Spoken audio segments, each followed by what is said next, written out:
बेरहम खाकी की मार से 2 दलित युवक दर्द में करार रहे हैं। नहीं कराया गया पुलिस मेडिकल, बदले में सिर्फ हुए पुलिस लाइन हाजिर। सप्ताह भर बीत जाने के बाद भी नहीं हुई एफआईआर दर्ज। जिला अस्पताल में हुआ एक्सरा तो पता चला एक का हाथ टूटा तो दूसरे का पैर है फ्रैक्चर। इन पीड़ित परिवार का दर्द को देखते हुए कौशाम्बी सांसद पुष्पेंद्र सरोज पीड़ित के घर पहुंचे और हर संभव मदद करने का दिया आश्वासन। तत्काल प्रभाव से एसपी कौशाम्बी से बात कर हर संभव न्याय दिलाने की बात कही। आखिर खाकी इतनी बेरहम क्यों? आखिर क्यों पीड़ितों को अपाहिज बनाने का प्रयास की पुलिस? आखिर मुकदमा दर्ज करने में इतनी देरी क्यों? ST आयोग से न्याय की लगाई गुहार। ST आयोग कौशाम्बी प्रशासन से कार्रवाई न करने पर मांगा जवाब। पोखराज थाना सिंधिया चौकी से पीड़ित चिटकाना गांव का है पूरा मामला। आइए जानते हैं ये पूरी खबर में क्या है पूरा मामला। आखिर क्यों उठ रहे हैं पुलिस प्रशासन पर सवाल? आइए डालते हैं आज की पूरी खबर पर नजर। कौशाम्बी से निष्पक्ष 24 खबर के लिए धर्मेंद्र दिवाकर की खास रिपोर्ट। साथियों, इस समय हम लोग मौजूद हैं मूरतगंज के यहाँ पुलिस चौकी अंतर्गत यहाँ पे चिटकाना गांव में, जहाँ पे हम एक पीड़ित परिवार से मिलाना चाहेंगे, जिनके पीड़ित परिवार का सिर्फ गुना था कि एक यहाँ पे वन विभाग के द्वारा यहाँ पे पेड़ की एक कटाई की गई है, जिसका परमिशन भी उनके हाथ में थे। लेकिन यहाँ सिंधिया चौकी यहाँ पे मौके में पहुंचकर उनका हाथ पैर तोड़ दिया 2 भाइयों का, और अपने परिवार का जो संचालन करते थे। आज हम उनसे सीधी बात करेंगे। सबसे पहले मैं आपका नाम जानना चाहूँगा। बड़कू, क्या आपका गुनाह था? गुनाह हमारा सर जुर्माने की लकड़ी हमने कटा रहे थे बिजनपुर में। अच्छा। और वहाँ पहुँचे प्रशासन यहाँ से सिंधिया चौकी से बिना पूछ जांच के हमको मारते उठ रहे हैं, बस गाड़ी से ले सीधे मारने लगे। मारने के बाद फिर रोक गए तो बोल रहे कहाँ के हो? हम तो बोल रहे हैं मूरतगंज चिटकाना के।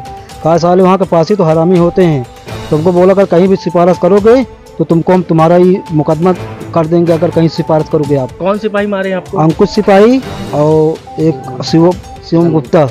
अच्छा। हाँ जी। तो ये कौन है? राजकुमार। ये कौन लगते हैं? भाई है। इनको भी मारे? जैसे क्या आपके साथ यही घटना हुई? यही घटना हुई है। बिदनपुर में हम जुर्माने की लकड़ी काट रहे थे और चौकी इंचार्ज हुआ सिंधिया चौकी के 2 पुलिस पहुंचे और बिना पूछ जांच के गाड़ी से उतरे, बस मार डंडे हाथ पैर तोड़ दिए और पैसे 3000 मांग रहे थे, नहीं ना देने पे और मारा तो बोला कि कौन बिरादर हो? हम कहा सरोज। कहा साले पासी मादर चोद, चोरी की लकड़ी काटते हो? हम कहा सर चोरी की लकड़ी नहीं, ये परमिशन हमारे पास है। फिर भी नहीं माने, फिर 3000 पैसे मांग रहे थे, नहीं दिए। फिर मारे, फिर मारने के बाद हमको वही छोड़ दिए। हम बेहोश हो गए।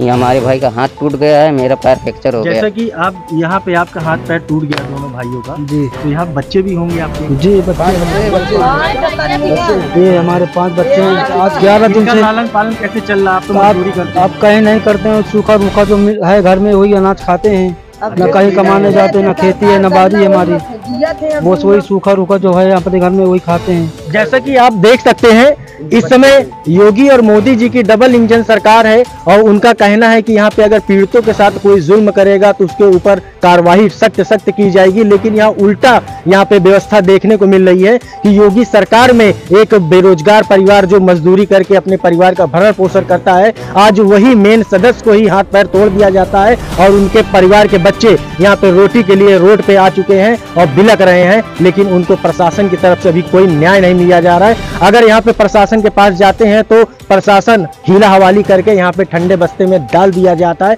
अब जैसे देख सकते हैं कि इनके हाथों में यहाँ पे फ्रैक्चर हुआ है और इनका पैर भी टूटा हुआ है, लेकिन प्रशासन अभी तक इनके कानों में चू तक नहीं रेंगी है। और इसी चीज को देखते हुए यहाँ पे कौशाम्बी जनपद के सांसद पुष्पेंद्र सरोज जी यहाँ पे पीड़ित परिवार से मिलने आए हैं और उन्होंने फुल आश्वासन दिया है कि आपको यहाँ पे हमारे साथ, हम आपका साथ देंगे कंधे से कंधे मिला के। जब तक आपको न्याय नहीं मिलेगा हम यहाँ पे प्रशासन से आपके लिए लड़ाई करते रहेंगे। लेकिन योगी मोदी की सरकार में अगर ऐसे पीड़ित लोगों के साथ यहाँ पे कहर बरसाया जाएगा तो यहाँ पे पीड़ित परिवार आखिर न्याय लेने के लिए कहाँ जाएगा? जब उच्च अधिकारी ही रक्षक के बजाय भक्षक बनेंगे तो बेचारे पीड़ित परिवार क्या करेगा? ऐसी खबरों को देखने के लिए देखते रहे निष्पक्ष 24 खबर। कौशाम्बी से धर्मेंद्र दिवाकर की खास रिपोर्ट। नमस्कार। देखिए, यहाँ पर चिटकानापुर में आए हैं। यहाँ पे हमारे साथी राजकुमार और बड़कू जिस तरीके से अपना काम करने गए थे और वहाँ पर इनको पुलिस वालों ने बिना मतलब के इनके हाथ पैर तोड़ दिए और सिर्फ इनकी जाति के आधार पे ये हम देख रहे हैं पूरे ज़िले में इस तरीके का जो उत्पीड़न हो रहा है, खास करके एससी समाज के लोगों के ऊपर और पूरे उत्तर प्रदेश में, ये बहुत दुर्भाग्यपूर्ण है। और भारतीय जनता पार्टी के सरकार में हमारे लोगों को कोई न्याय की उम्मीद नहीं दिख रही। एक हफ्ते बीत गया, मुकदमा नहीं लिखा गया।